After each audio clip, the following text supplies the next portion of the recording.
Okay, so this video is a continuation of geometric sequence. Muna siya sumpay class ato ang geometric means. So, meaning sa geometric means are terms between two given terms of a geometric sequence. Our formula is a sub n is equal to a sub 1 times r raised to the power of n minus 1, where a sub n is the last term, a sub 1 is the first term, n is the number of terms, r is the common ratio.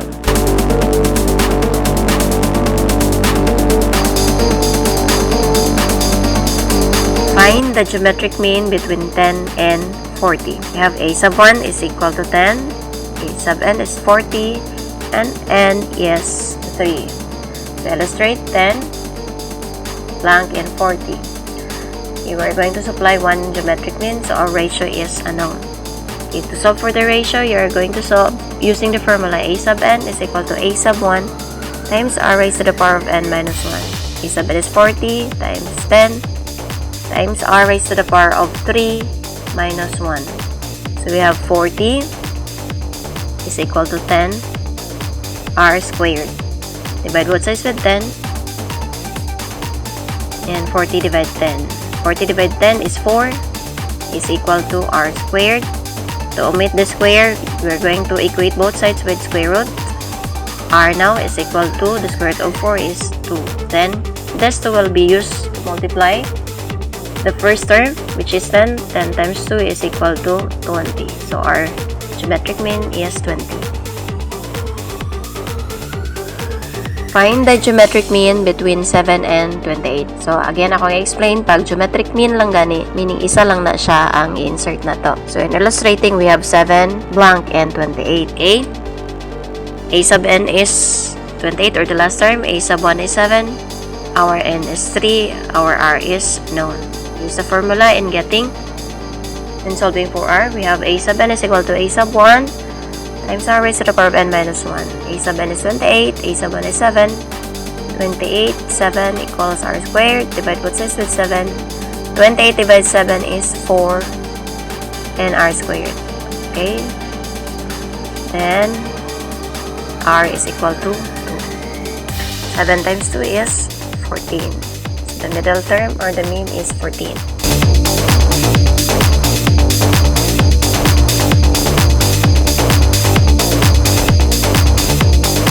Here our third example, we have find three geometric means between 32 and 1 over 8. So in illustrating, we have the first term 32 followed by 3 geometric means and 1 over 8. So our a sub n is equal to 1 over 8. Our a sub 1 is 32. Our n is 5, and our ratio is unknown. Use the formula. A sub n is equal to a sub 1 times r raised to the power of n minus 1. So we have 1 over 8, 32, r raised to the power of 5 minus 1. That is 1 over 8 is equal to 32, r raised to the power of 4. Divide both sides with 32 and 32. Cancel this out. R raised to the power of 4. Fractions, you get the reciprocal of your divisor. 32 over 1 becomes 1 over 32. Then, multiply. R raised to the power of 4. 1 over, that is 16. 31. 425. Okay, simplify. 1 over 256 is equal to 4th root. Divide both sides with the 4th root. That is the 4th root of 200. 1 over 256 is 1/4. Then r now is equal to 1/4. So a sub 2 is equal to 32 times 1/4. That is 8. Okay, second term is 8. Then solving for the third term, that is a sub 3 is equal to 8 times 1/4. That is equal to 2. Then a sub 4 now, that is 2 times 1/4. That is equal to 1/2.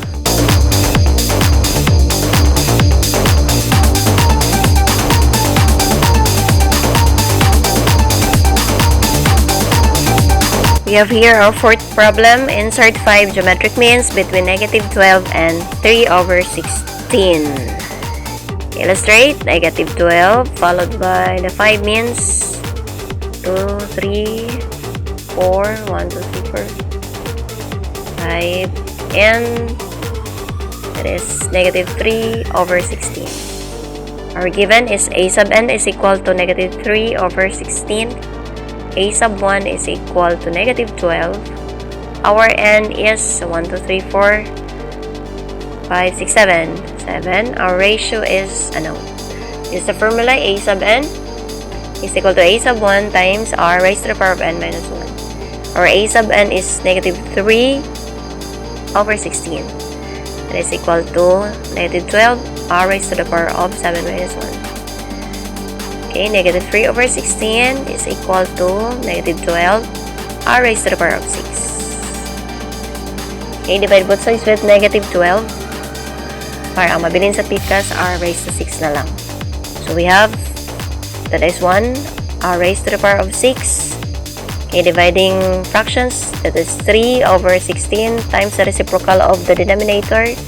That is 1 over, it's negative 1 over 12. Okay, can cancel 3 and 12, that is 4. 12 divided 3 is 4. That is 1, then 64. R raised to the power of 6. We are going to equate both sides with the 6th root. Para ang mabilin r na lang. So, cancel that out. Okay, that is, the 6th root of 1 is 1. And the 6th root of 64 is 2. That is, let us check. 2 times 2 times 2 times 2. 1, 2, 3, 4 times 2. We have 2 times 2 is 4. Times 2 is 16. Times 2 is 32. Times 2 is 64. So our answer, our ratio is 1/2. Okay, solving for the second term, that is 12 times 1/2. That is equal to negative 6. Okay, negative 6. Solving for a sub 3, we have negative 6 times 1/2. That is equal to negative 3. Okay, solving for the next term, we have negative 3 times 1/2. That is equal to negative 3 over 2. Over 2, then a sub 5, that is equal to negative 3 over 2 times 1/2. That is negative 3 over 4. Okay, solving for a sub 6 is equal to negative 3/4 times 1/2. Okay, we have negative 3. That is negative 3 over 8.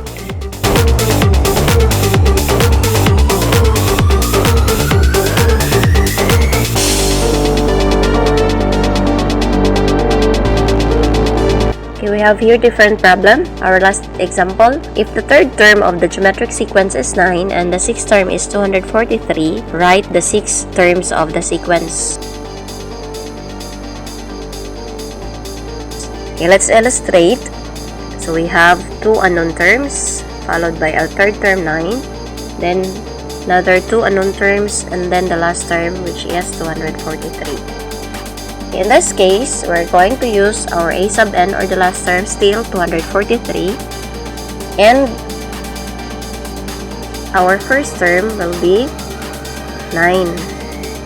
So from 9 to 243, there are 4 terms. Okay, our r is a noun. Let us use the formula a sub n is equal to a sub 1 or raised to the power of n minus 1. That is 243 is equal to a sub 1 is 9 times r raised to the power of 4 minus 1. So we have 243 is equal to 9 r raised to the power of 3. Divide both sides with 9.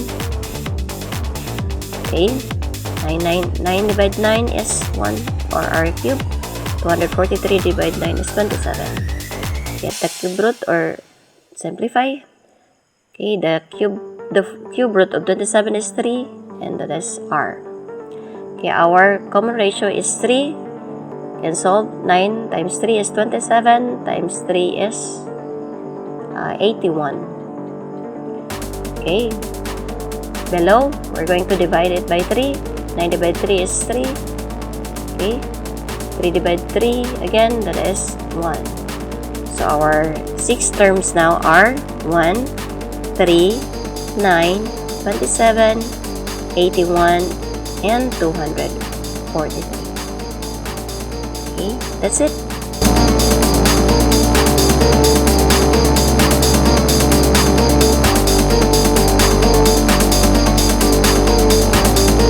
Well then, that's it for our geometric means. Still bear in mind the formula a sub n is equal to a sub 1 r raised to the power of n minus 1 to solve for the common ratio. Hope na amoy na sabtan and this is helpful for you in answering your module. Ako i-upload ang sunod ani is all about geometric series. We will be applying sum of geometric formulas, the formula of geometric series, and the sum to infinity. Take one step at a time para dili maglibog and need lang tagamay pasensya para makasabot sa atong lesson. Please do like and share and subscribe for more updates. So long!